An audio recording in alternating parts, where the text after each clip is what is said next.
Bismillahirrahmanirrahim. Assalamualaikum warahmatullahi wabarakatuh.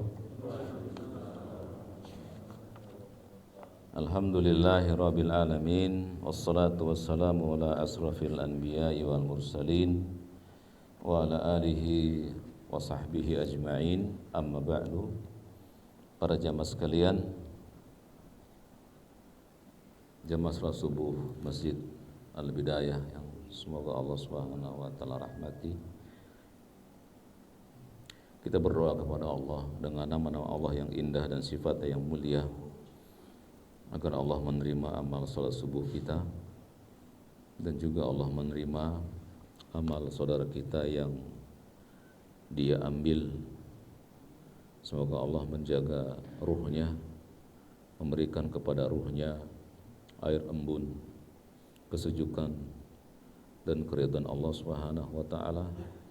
Allah maafkan segala kesalahan-kesalahannya, serta Allah berikan kesabaran bagi keluarga yang ditinggalkannya.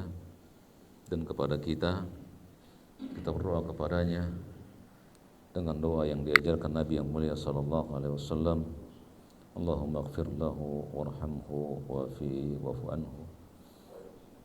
Semoga Allah menerima amal ibadahnya dan menempatkannya pada tempatnya yang baik di sisinya. Amin ya mujibas sa'ilin.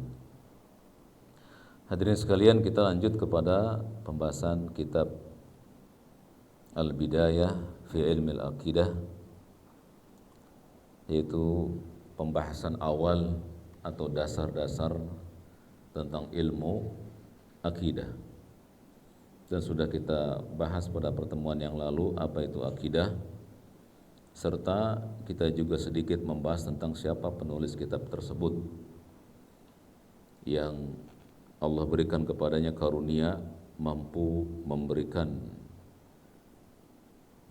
jembatan kepada orang-orang non-muslim di sebuah negeri yang mayoritas non-muslim. Kemudian dengan dakwah beliau dengan sebuah hadis Nabi SAW, maka seluruh masyarakat negeri tersebut masuk Islam karenanya. Ya, dan beliau membuat kitab yang ringkas ini untuk menjadi permulaan, ya, untuk mempelajari al-aqidah. Terima kasih, Bang. Jazakallahu khairan. Dan sudah kita membahasnya sedikit, yaitu pada al-aqidah pada halaman yang ketiga, bahwa pembahasan pada al-aqidah, ya, beliau mengatakan wa fiha sittatu abwab. Di dalam mempelajari akidah ini terdapat padanya 6 pembahasan. Al-babul awal, bab yang pertama al-imanu billah. Al-babul tsani, bab yang kedua al-imanu bil malaikah. Pertama beriman kepada Allah, yang kedua beriman kepada malaikat-malaikatnya. Al-babu tsalits, bab yang ketiga al-imanu bil kutub, beriman kepada kitab-kitab. Al-babu rabi, ya, bab yang keempat al-imanu bir rusul, beriman kepada rasul-rasul. Al-babul khamis, bab yang kelima al-imanu bil yaumil akhir, beriman kepada hari akhir. Al-babu sadis, bab yang keenam al-imanu bil qada wal qadar, beriman kepada qada dan qadar. Kita akan masuk pada hari ini ke al-babul awal, al-imanu billah. Ya, silakan Mukri membaca bab awal dari beriman kepada Allah, ada pada halaman yang keempat. Silakan. Al-babul awal al-imanu billah wa fihi sab'atu dhawabit. Ad-dhabitul awal tauhidur rububiyyah wa ifradullahi bi af'alihi. Baik, barakallahu fiik. Ya, al-babul awal, yakni bab yang awal dari rukun iman adalah al-imanu billah. Apa itu, Pak? Dihafalin Pak, rukun iman ini. Ya, karena syaitan tidak akan pernah berhenti untuk mengeluarkan kita dari iman. Maka teruslah kita hafalkan, kita pelajari kandungannya, kita ajarkan kepada anak-anak kita, dan kita perjuangkan sampai datang kepada kita ketetapan Allah. Wa fihi sab'atu dawabit.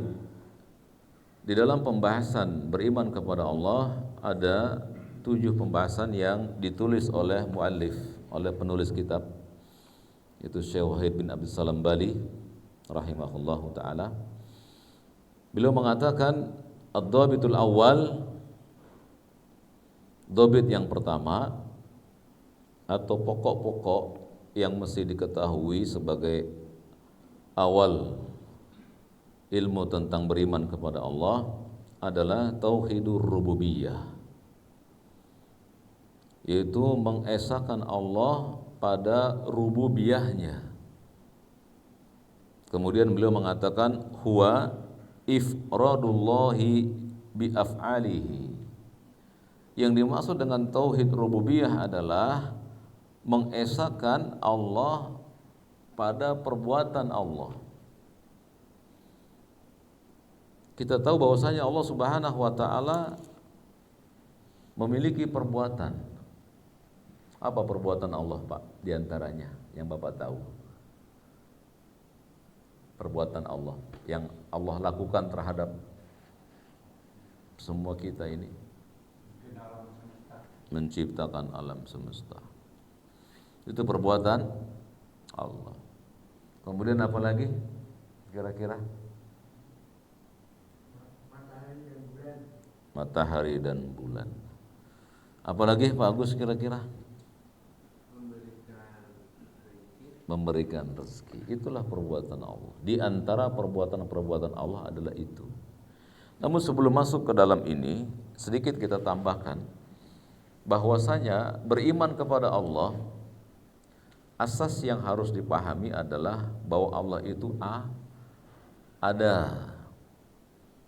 Jadi beriman kepada Allah yang paling pertama harus diyakini oleh seorang hamba, Allah itu ada. Allah itu wujud, ada Dia. Dan semua manusia yang ada di muka bumi sejak dahulu sampai hari kiamat, mereka meyakini bahwa Allah itu ada, kecuali sedikit sekali dari mereka yang mengingkari keberadaan Allah.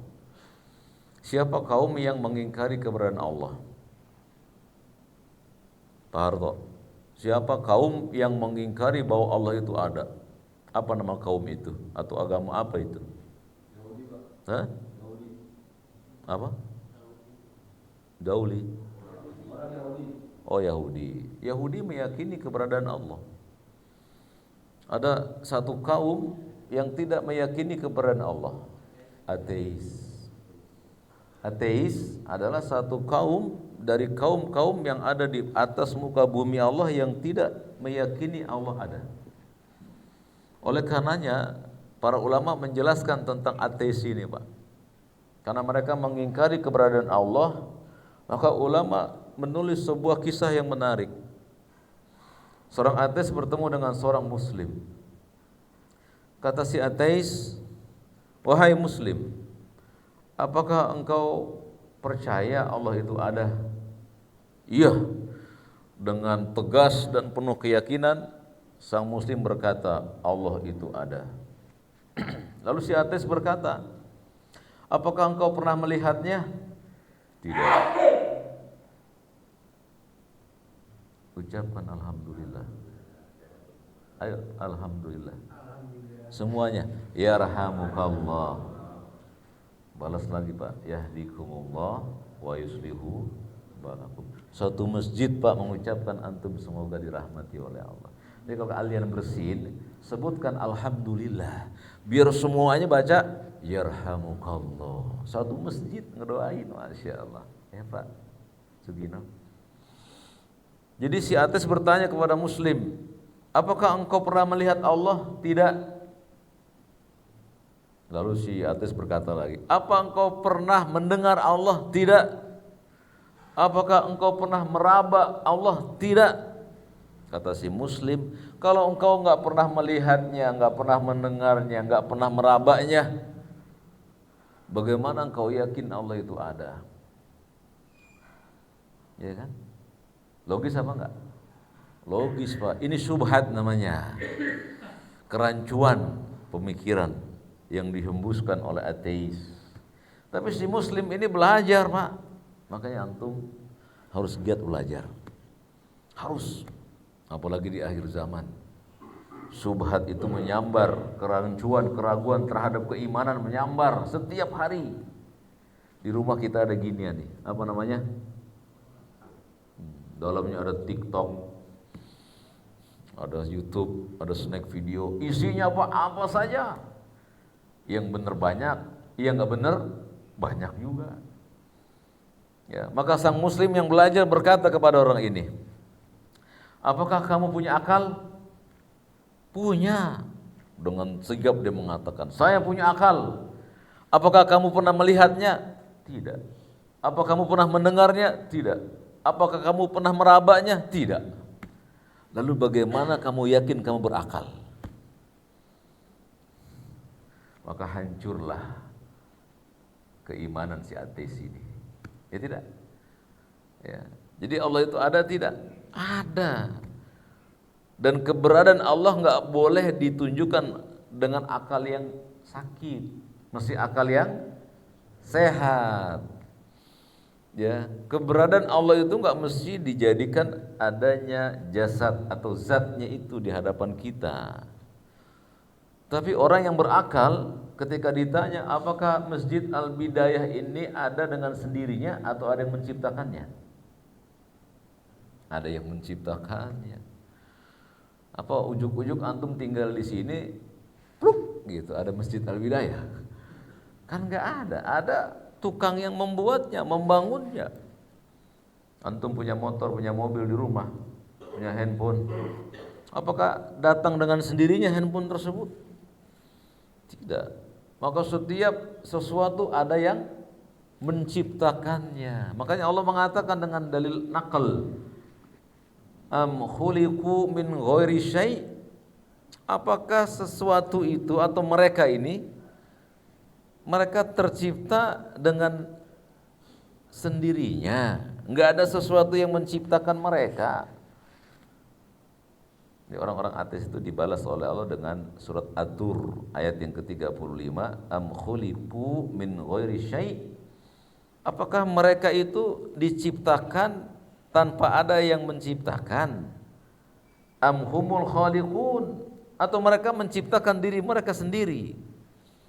Ya, Allah menantang nih orang-orang yang menolak keberadaan Allah dengan ayat itu. Surat apa, Rian? At-Tur ayat 35. Catat itu supaya nanti kalau bertemu dengan syubhat, apa iya kamu tercipta dengan sendirinya? Adalah penciptanya. Gitu ya. Jadi beriman kepada Allah, yang pertama mesti dipahami bahwa Allah itu ada. Baru nanti kita bahas tentang sifat-sifat Allah atau sifat keberadaan Allah. Kemudian penulis kita mengatakan ad-dhabitul awal, bahwa setelah meyakini keberadaan Allah, maka selanjutnya adalah meyakini bahwasanya yang berbuat terhadap makhluk hanya Allah saja. Allah memiliki sifat, Allah memiliki nama, Allah juga mengabarkan kepada kita tentang dirinya, dan Allah menyuruh kita untuk beriman bahwa dialah yang disebut dengan Ar-Rabb. Apa itu Ar-Rabb? Kan antum suka doa ya Rabbi, gitu apa tidak? Itulah Ar-Rabb, nama bagi Allah. Dan Ar-Rabb ini adalah nama bagi Allah, di mana arti dari Ar-Rabb adalah mencipta, mengatur, memelihara. Ini 3 pengertian besar dari Ar-Rabb. Ya. Dan dari nama itulah disebut dengan ar-rububiyah. Maka yang disebut dengan tauhidur rububiyah, kita mengesahkan Allah bahwasanya Allah yang menciptakan alam semesta dan segala isinya. Allah yang mengatur alam semesta dan segala isinya. Allah yang memelihara alam semesta dan segala.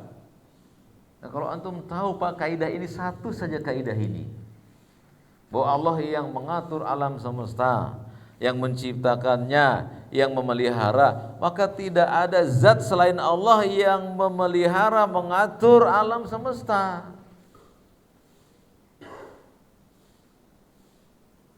Pak Ismail, matahari itu berjalan atau tidak, Pak?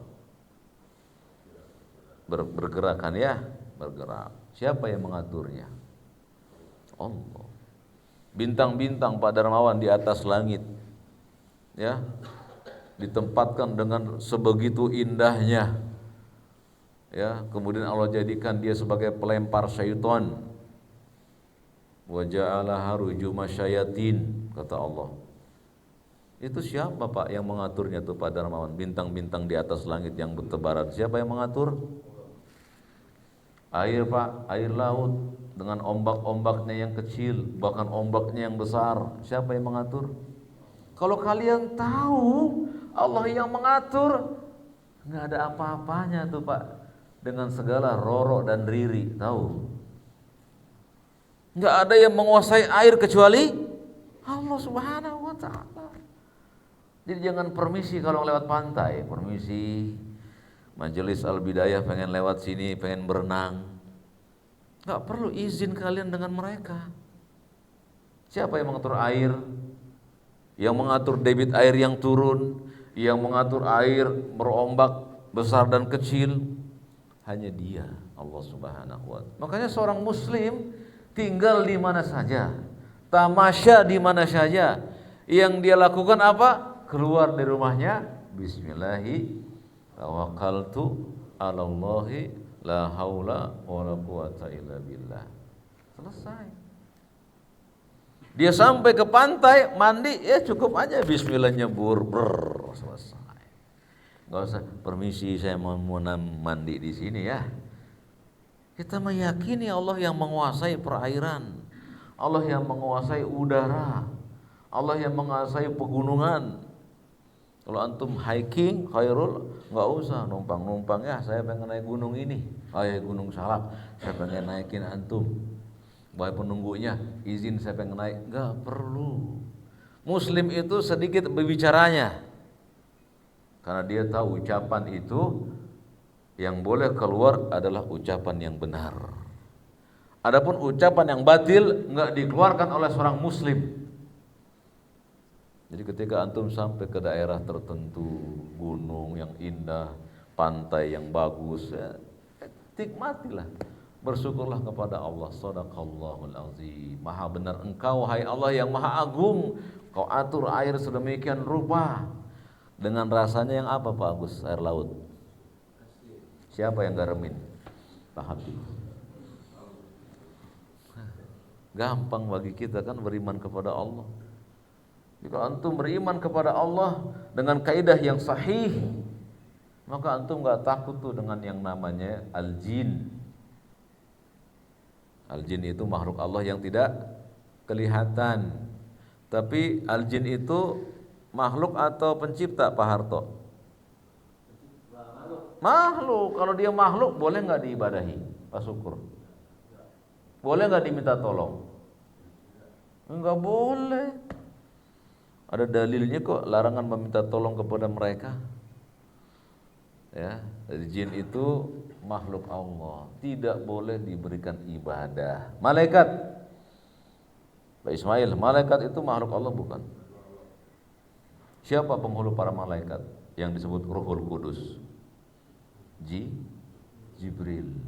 Boleh nggak kita beribadah kepada Jibril? Nggak boleh. Khalas sudah. Maka Islam agama yang sangat mentauhidkan Allah. Tidak ada agama yang mampu mentauhidkan Allah dengan demikian pentauhidannya kecuali al-Islam. Sejak zaman Nabi Adam diturunkan Sampai Nabi yang mulia sallallahu alaihi wasallam ajarannya mengajak pemeluk ini hanya mentauhidkan Allah saja. Bahwa dialah pemilik alam semesta, dia yang menciptakan, dia yang mengatur, dia yang memelihara. Tadi siapa yang meninggal dunia, Pak?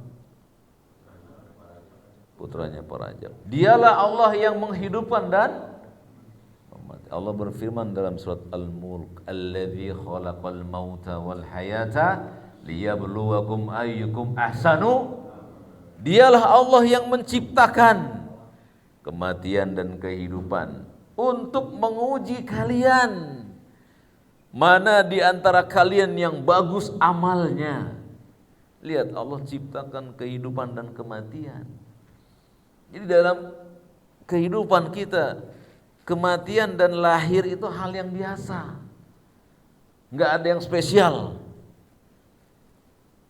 Kalau kita beriman kepada dengan iman yang baik, kita tahu Allah yang menghidupkan. Dari sesuatu yang tidak ada menjadi ada. Apa antum lahir dengan sendirinya? Antum lahir dari siapa? Rahim orang tua, ibu. Bagaimana ibu kita bisa mengandung? Adanya pertemuan dua air. Dari mana air itu? Dari tanah. Sedemikian indahnya Allah menciptakan itu. Dari yang tidak ada menjadi antum dan saya. Demikian pula antum beli bibit-bibit tanaman, antum ambil tanah, antum tanam dengan jarak tertentu. Antum perhatikan tidak itu, Pak? Antum siram, keluar tunas. Siapa yang mengeluarkan tunas itu? Memecah biji menjadi sesuatu. Itu namanya yuhyi, menghidupkan. Begitu keluar, dimakan tikus. Jadi hidup atau mati? Mati. Dialah yang mematikan. Jadi Allah yang menghidupkan sesuatu yang tidak ada, dan Allah yang mematikan sesuatu yang ada. Kalau kita beriman dengan kaidah ini, Bapak dan teman-teman sekalian, antum gak takut dengan siapa saja. Hanya kepada Dia kita takut. Kenapa? Dialah pemilik alam semesta. Cukup antum keluar dari rumah, bismillahi tawakkaltu 'ala Allah la haula wala quwata illa billah. Selesai itu. Masuk masjid, diatur oleh Allah caranya. Baca doa ini. Antum mampir ke sebuah tempat, diatur oleh nabinya, antum baca doa tersebut dan lain-lain. Udah gampang. Ya. Jadi dada kita merdeka. Oleh karena itu para ulama mengatakan Muslim adalah orang yang paling merdeka jiwanya. Kenapa demikian? Kenapa Muslim itu disebut orang yang merdeka jiwanya? Karena bisa mengikuti semua perbuatan yang diperintahkan oleh Allah. Karena nggak ada yang mengikat kita kecuali Allah. Betul apa tidak, Pak? Antum makan sendiri, Allah yang ngasih rezeki. Antum ibadah sendiri, Allah yang berikan antum peribadatan. Nggak ada yang mengikat kita kecuali perintah dan larangan Allah. Merdeka. Lihat orang-orang yang menghambakan diri mereka kepada selain Allah. Capek apa enggak, Pak? Capek. Malam-malam tertentu dia mesti melakukan ritual tertentu. Dia mesti beli minuman yang ada 7 jenis minumannya. Ada yang putih apa? Susu. Ada yang hitam apa? Kopi. Ada yang coklat apa? Teh. Ada yang dan lain-lain. 7 minuman. Belum lagi 7 tumbuhan. Betul tidak, Pak? 7 tumbuhan, 7 minuman. Kira-kira kalau antum lagi bokeh bisa apa enggak itu, Pak? Dan Allah menyuruh kita untuk mengeluarkan dana dari dompet kita kepada yang halal, bukan kepada yang haram. Jadi antum mentauhidkan Allah, dompetnya hemat. Pak Hafid pengen jalan-jalan keluar, ya, lalu Pak Hafid ditawarin sama orang lain, Pak, kalau antum pengen jalan keluar, nih beli barang saya, Pak, dijamin selamat, harganya 5 juta. Kata Pak Hafid, saya nggak perlu barang itu, karena dialah yang menjaga saya. La haula wala quwata illa billah. Tidak ada daya dan kekuatan kecuali dari antum nggak beli itu dulu barang-barang tersebut. Jadi hemat atau nggak hemat? Gitu Pak. Jadi Allah menyelamatkan harta kita, menyelamatkan akidah kita yang paling penting. Dengan apa? Dengan iman kepadanya yang benar. Jadi Allah lah yang menciptakan makhluk, Allah yang mengatur makhluk, Allah yang memelihara makhluk.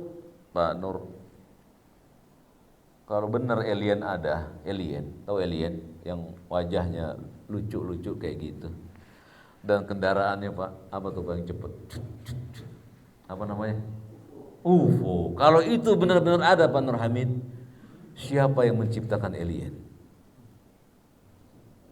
Alien. Misalnya alien itu ada, siapa yang menciptakan? Allah. Enggak usah antum ragu yang menciptakan alien ya Allah. Kalau dia emang benar-benar makhluk ya Allah yang menciptalah. Tinggalnya di mana? Allah yang atur. Lihat, ketika antum beriman dengan Allah pemilik rububiyah, alien itu ya gampang. Kalau enggak jin, siapa lagi? Selesai sudah. Pikiran antum fokus lagi ke yang lain. Tapi di negeri barat habis Pak dana untuk meriset alien, meriset UFO, habis dananya. Kaum muslimin dia bisa bergerak cepat. Siapa jin yang bisa bergerak cepat di zaman Nabi Sulaiman? Mampu. Ifrit melakukannya. Dari kalangan apa Ifrit itu? Jin. Jin bisa bergerak cepat kok. Apa susahnya bagi jin itu merubah dirinya menjadi UFO?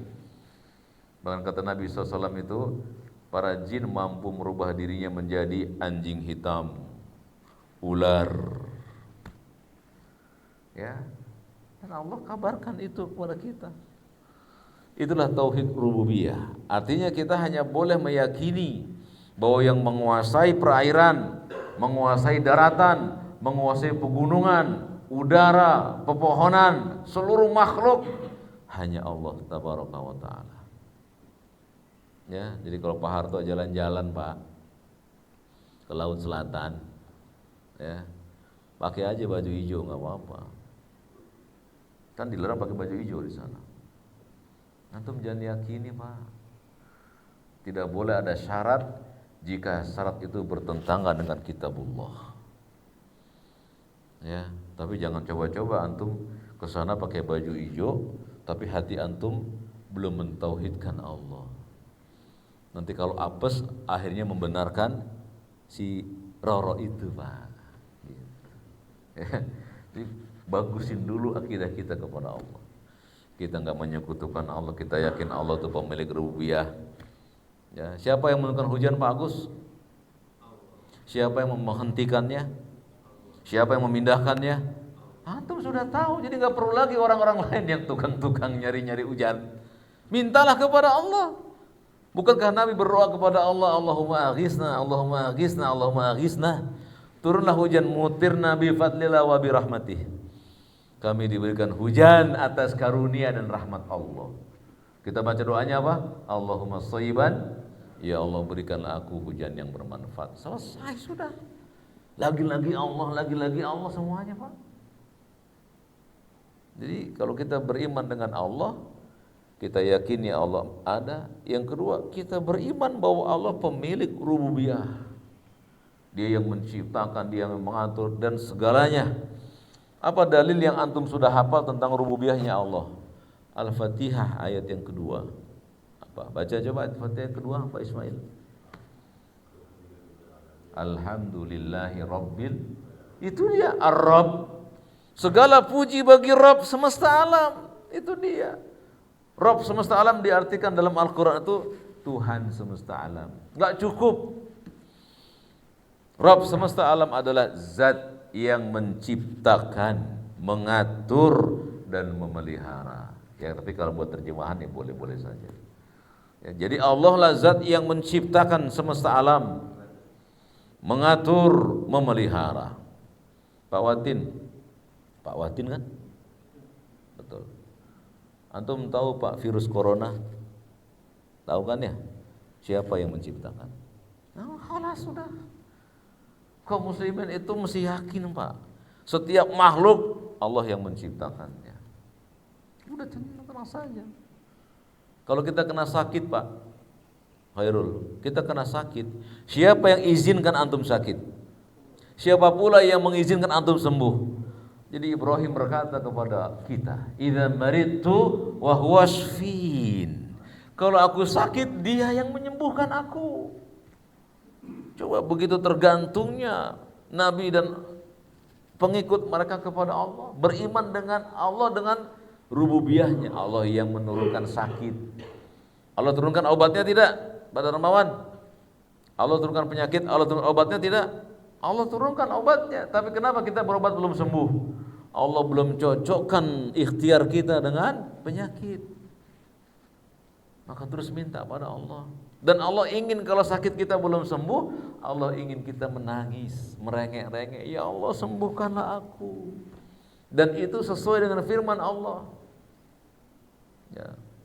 Kata Allah Subhanahu wa taala, ud'uni astajib lakum walladzina yastakbiruna an ibadati sayadkhuluna jahannama dakhirin. Allah awali ayat itu dengan mintalah kepadaku langsung, ud'uni, minta kepadaku langsung, astajib lakum, niscaya aku kabulkan, kata Allah. Dan orang-orang yang menyombongkan diri dari tidak meminta kepada Allah, kata Allah, akan aku masukkan dia ke dalam neraka dalam keadaan terhina. Jadi ternyata berdoa merengek-rengek itu Allah suka. Ya. Dan siapa yang mampu mengabulkan doa? Itulah perbuatan Allah. Perbuatan Allah termasuk di dalamnya mengabulkan doa hamba. Ya antum enggak usah, Pak. Udah berdoa kepada Allah, minta juga kepada selain Allah.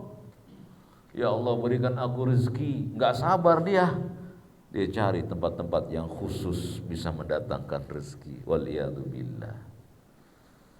Allah memiliki nama Ar-Razzaq, pemilik rezeki. Mintalah kepada dia. Barang siapa yang meminta rezeki kepada selain Allah, Allah akan biarkan dia bersama sekutu-sekutu Allah tadi. Allah tinggalkan dia. Itulah yang dimaksud oleh ad-dhabitul awal, tauhidur rububiyah. Jadi tauhid rububiyah ini Pak sudah diimani oleh orang-orang musyrikin Mekah tatkala Nabi menyampaikan Islam.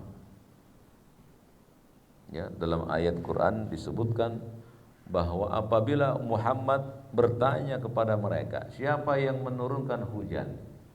Siapa yang menciptakan langit dan bumi? Siapa yang menghidupkan dan mematikan? Fayaqulun, maka mereka semua orang-orang musyrikin menjawab Allah. Tapi kenapa Allah tetap mengatakan mereka ya ayyuhal kafirun, wahai orang-orang yang kafir? Karena mereka belum mengikuti dhabit yang kedua.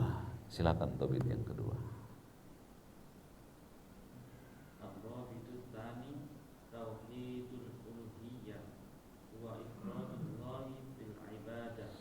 Ketika orang-orang musyrikin ditanya siapa yang menciptakan kalian, yang menurunkan hujan, yang menghidupkan, mematikan, memberikan rezeki, mereka menjawab Allah. Kata mereka begitu. Tapi Allah tetap manggil mereka. Muhammad panggil mereka, ya ayyuhal kafirun, wahai orang-orang yang kafir. La a'budu ma ta'budun, itulah ayat untuk penjelasan dhabit yang kedua. Orang-orang musyrikin beriman bahwa Allah itu pencipta alam semesta, pengatur, pemelihara. Mereka tidak menyekutukan Allah pada rububiyahnya. Mereka yakin seyakin-yakinnya yang menciptakan, yang mengatur, yang memelihara alam semesta adalah Allah. Tapi tidak bisa membuat mereka menjadi Islam. Kenapa demikian? Karena mereka gugur pada dhabit yang kedua, ad-dhabitu tsani. Perkara kedua adalah tauhidul uluhiyah. Apa itu? Kata penulis kitab, huwa ifradullahi bil ibadah, yaitu menjadikan Allah satu-satunya Zat yang diberikan ibadah. Pak Hafid sholat subuh buat siapa? Iya. Apa dalilnya, Pak Wawan? Bahwa sholat kita buat Allah saja. Qul inna sholati wa nusuki wa mamati. Nah, itu janji antum tuh dan saya. Inna sholati, sesungguhnya sholatku, wa nusuki, sembelihanku, wa mahyaya, hidupku, wa mamati, matiku, lillahi rabbil alamin, la syarika lahu, wa bidzalika umirtu. Kan janji kita itu, Pak. Sesungguhnya sholatku, sembelihanku, hidup matiku, lillahi rabbil alamin, hanya untuk Rabb semesta alam, la syarika lahu, enggak ada sekutu baginya. Yang kita tuju dari sholat kita, sembelihan kita, puasa kita, berbakti kita kepada orang tua, hanya Dia yang kita tuju. Itulah tauhid. Bahasa sekarang ikhlas gitu. Tauhid itu mengikhlaskan segala sesuatu hanya untuk Allah. Nah, orang-orang musyrikin jahiliyah gugur pada tauhid ini. Kenapa, Pak? Kenapa orang-orang jahiliyah tetap dipanggil oleh Allah ya ayyuhal kafirun? Padahal mereka beriman Allah pemilik alam semesta pencipta. Kenapa mereka masih dikafirkan oleh Allah? Tidak mengakui adanya Allah. Mereka mengakui, Pak. Mereka mengakui Allah ada, Allah menciptakan langit semesta. Tapi kenapa mereka dipanggil oleh Allah ya ayyuhal kafirun?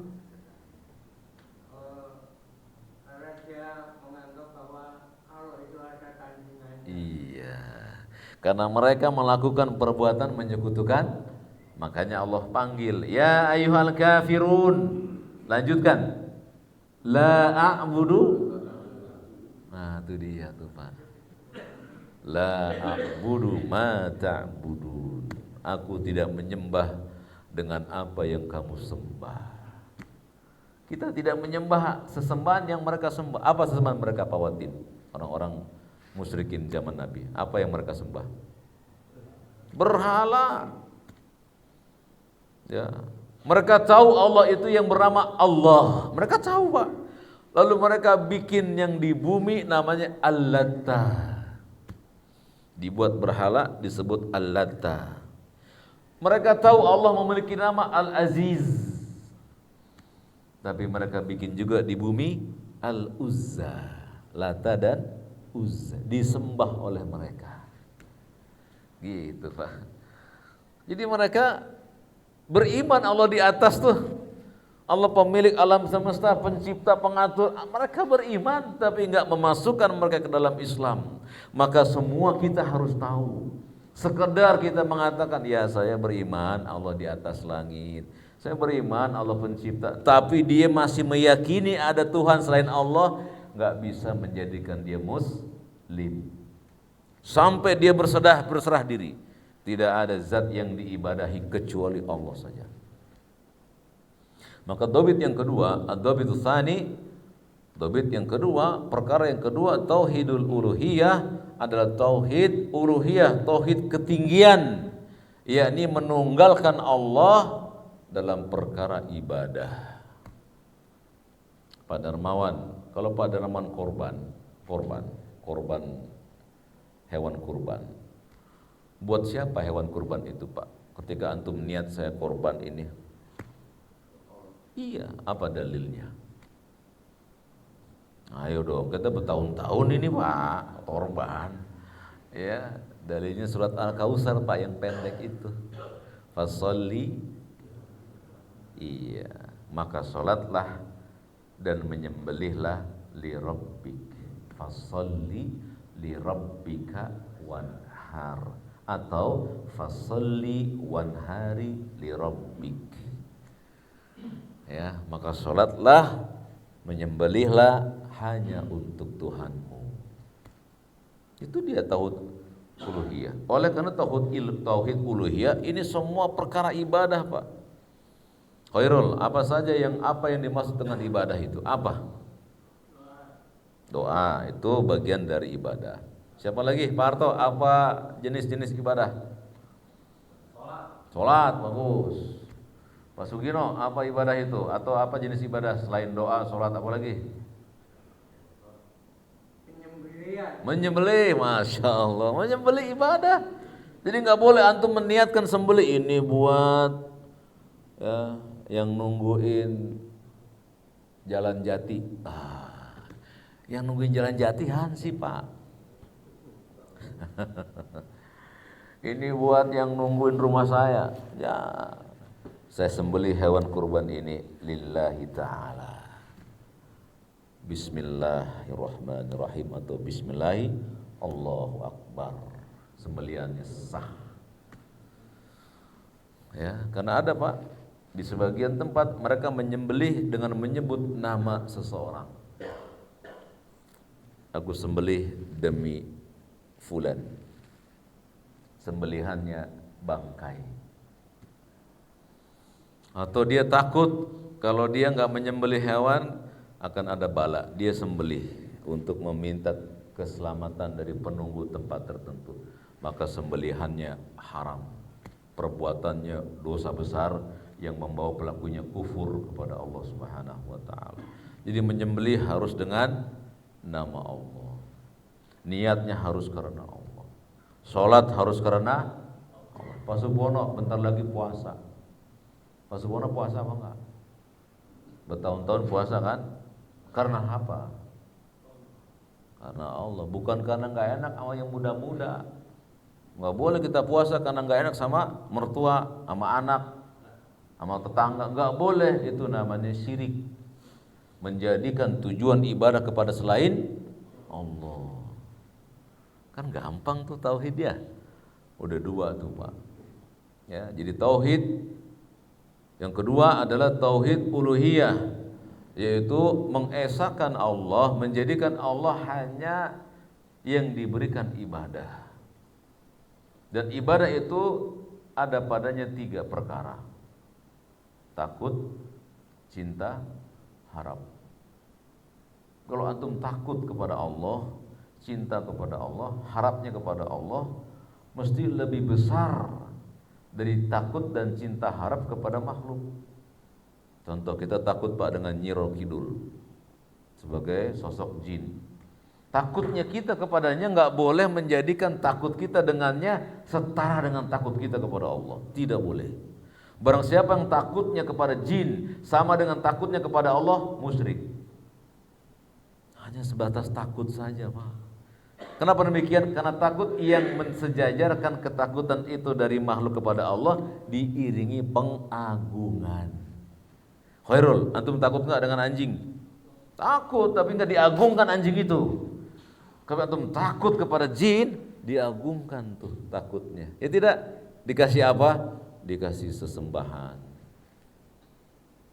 Dikasih sesajian. Itu namanya antum takut kepada makhluk setara, bahkan lebih tinggi takutnya kepada Allah. Jadi tauhid uluhiyah mengharuskan orang Islam hanya menjadikan Allah sebagai zat yang ditujukan ibadah. Jadi nggak boleh, Pak, antum sholat subuh karena nggak enak sama orang, nggak boleh.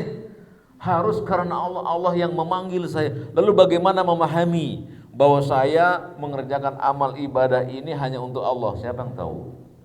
Bagaimana cara kita mengidentifikasi bahwa diri kita sudah benar, ikhlas kita hanya kepada Allah?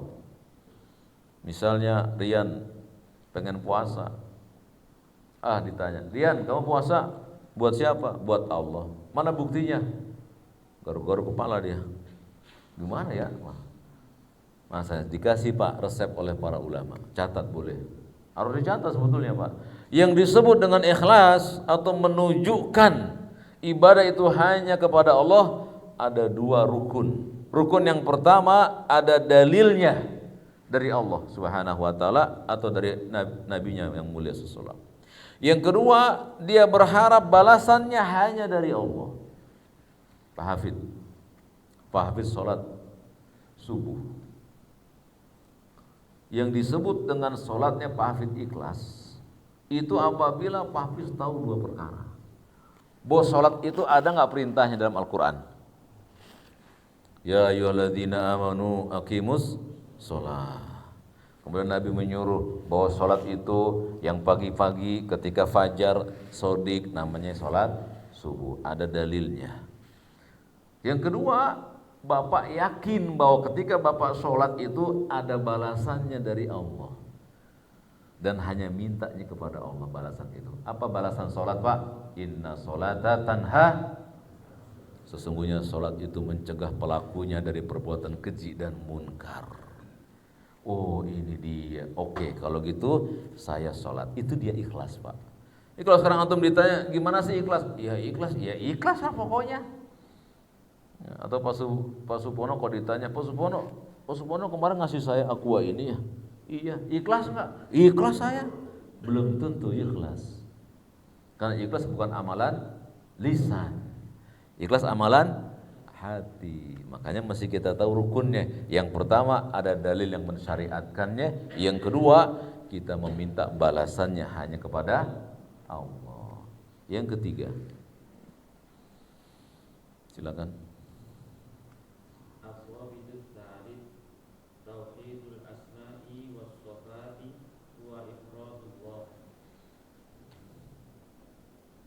Wa ifradullahi bima sama wa wasafa bihi nafsahu fi kitabihi wa ala lisani rasulihi. Baik. Dobit yang ketiga, Pak. Beriman kepada Allah yang pertama tadi apa? Beriman bahwa Allah lah yang memiliki alam semesta, mengaturnya, menciptakannya. Ya, enggak ada pencipta, pengatur, pemelihara alam ini, apakah alam air, alam malaikat, alam jin, alam manusia, alam hewan, kecuali Allah saja. Tidak boleh ada di dada kita bahwa ada yang menguasai perairan, menguasai pepohonan. Tidak ada yang boleh di antara kita.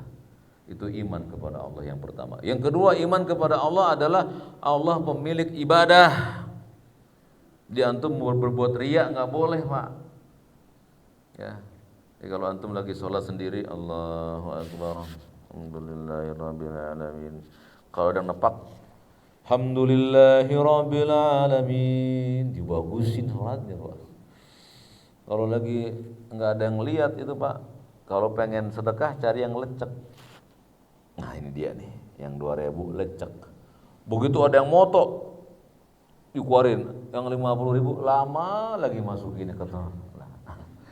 Itu namanya antum beribadah dengan ria. Pak Harto? Enggak kan, enggak gitu Pak Harto, enggak gitu. Ya, mungkin di mana kali gitu ya. Itu namanya ria. Antum puasa, ada mertua. Enggak enak ada mertua, saya puasa ya Ramadan. Ria. Jadi jangan ibadah itu karena ria, tidak boleh. Ibadah itu harus ikhlas semata-mata karena. Apa tadi syaratnya, Pak? Ikhlas itu? Ada dalilnya. Yang kedua, meminta balasannya hanya kepada Allah. Itu namanya ikhlas. Dalam bahasa kita, Pak, ikhlas itu enggak suka pujian dan enggak takut celaan. Karena yang dikerjakan hanya buat Allah saja. Antum dicela biasa aja. Dipuji jangan seneng. Pujian bukan milik kita kok. Alhamdulillahirabbil. Segala pujian milik Allah kok, bukan milik kita. Kita tempatnya celaan. Iya betul. Celaan. Kalau dicela biasa aja, nggak usah marah. Dipuji bukan milik kita pujian. Jadi beribadahlah kepada dengan ikhlas. Yang ketiga, dhabitu tsalits, mentauhidkan Allah, tauhidul asma wa sifat. Tauhid asma dan sifat. Apa ini, Pak, tauhid asma dan sifat? Kata beliau rahimahullah, huwa ifradullahu bima samma. Dia adalah mengesahkan Allah dengan nama-namanya. Wa wasafa bihi nafsahu, yang dia namakan dirinya sendiri, yang dia sifati dirinya sendiri. Fi kitabihi, yang dia Allah tetapkan dalam kitabnya. Wa ala lisani rasulihi, dan yang Allah tetapkan melalui lisan Rasulnya. Pak Syukur, selain nama Allah adalah Ar-Rahman, apalagi nama Allah? Yang Pak Syukur tahu. Nama Allah selain Ar-Rahman. Misalnya yang Pak Syukur tahu. Nama-nama Allah siapa apa aja yang Pak Syukur tahu? Allah, terus Ar-Rahman, Ar-Rahim. Ya. Kemudian apalagi Pak Antum Rianto? Nama-nama Allah yang antum tahu. Nama-nama Allah. Ar-Razzaq. Apalagi Pak Wati nama-nama Allah yang antum tahu? Hah? Al-Ghaffar. Ya. Pak Wawan apalagi?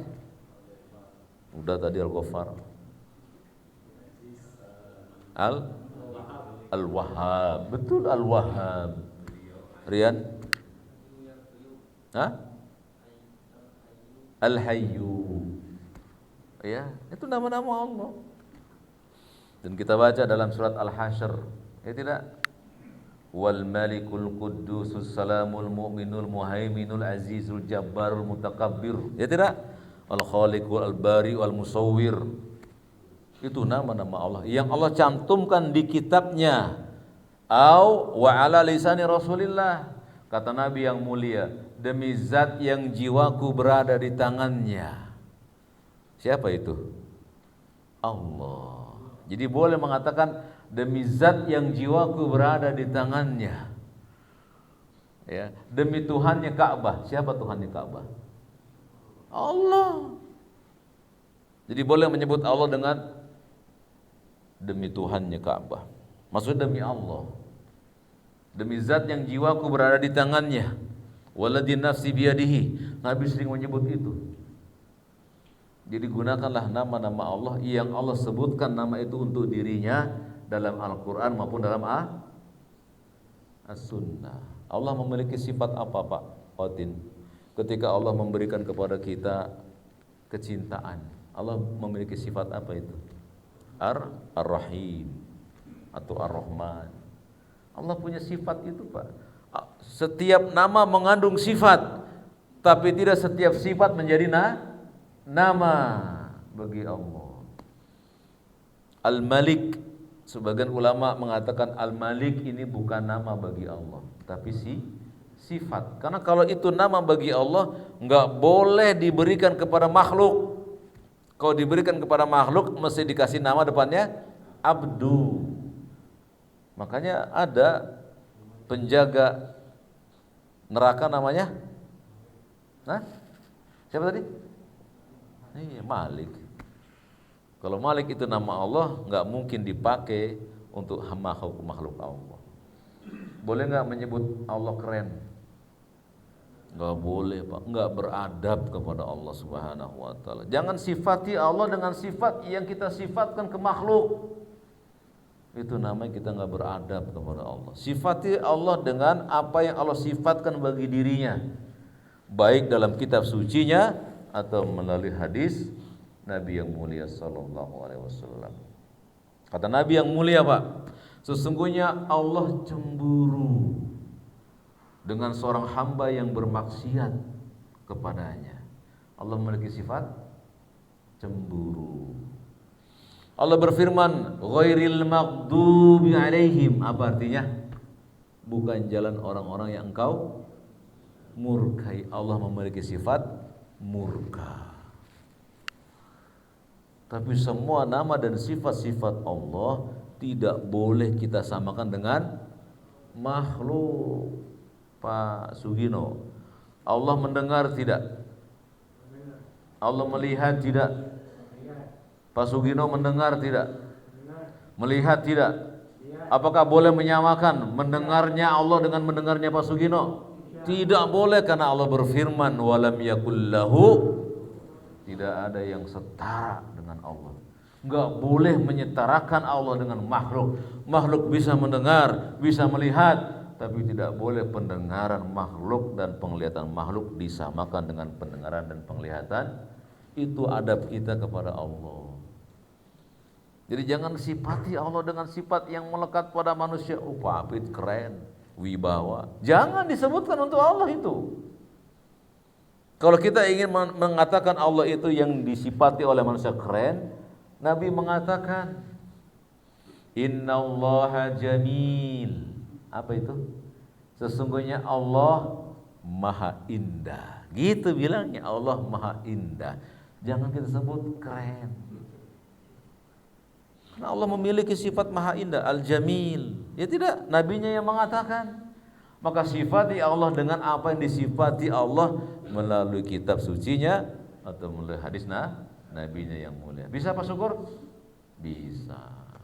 Gitu ya. Barakallah. Masih ada waktunya, Pak? Jadi tidak boleh kita memberikan nama bagi Allah yang Allah tidak berikan namanya. Dan jangan coba-coba antum bikin nama buat Allah. Tidak boleh. Dan tidak boleh memberikan nama kepada selain Allah dari nama-nama Allah. Seperti raja di raja. Ada nggak yang begini Pak, raja di raja? Ya, ada kan? Al-Malakul Malak. Tidak boleh raja di raja antum kasih ke Pak Wadin, nggak boleh.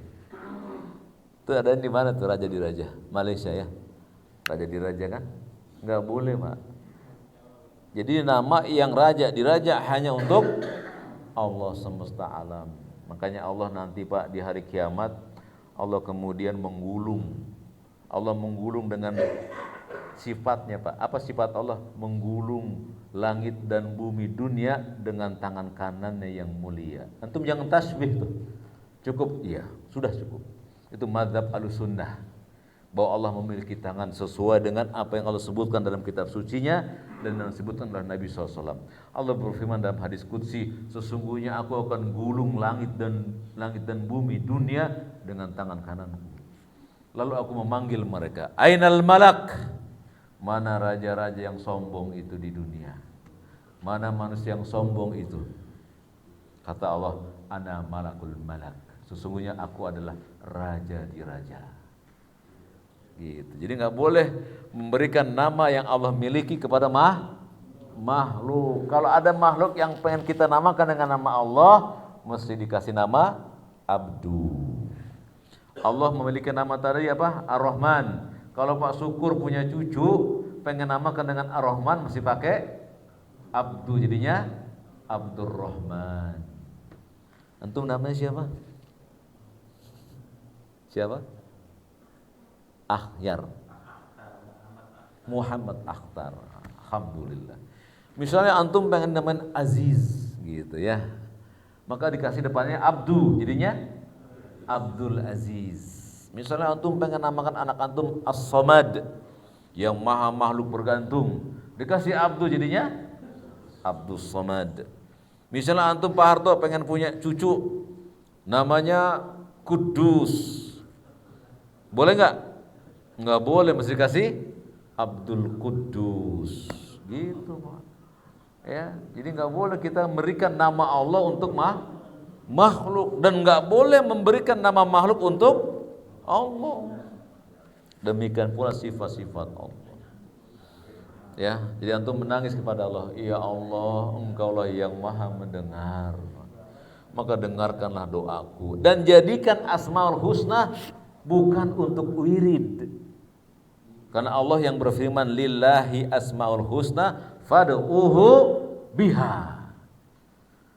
Milik Allah lah nama-nama yang indah itu, berdoalah dengannya.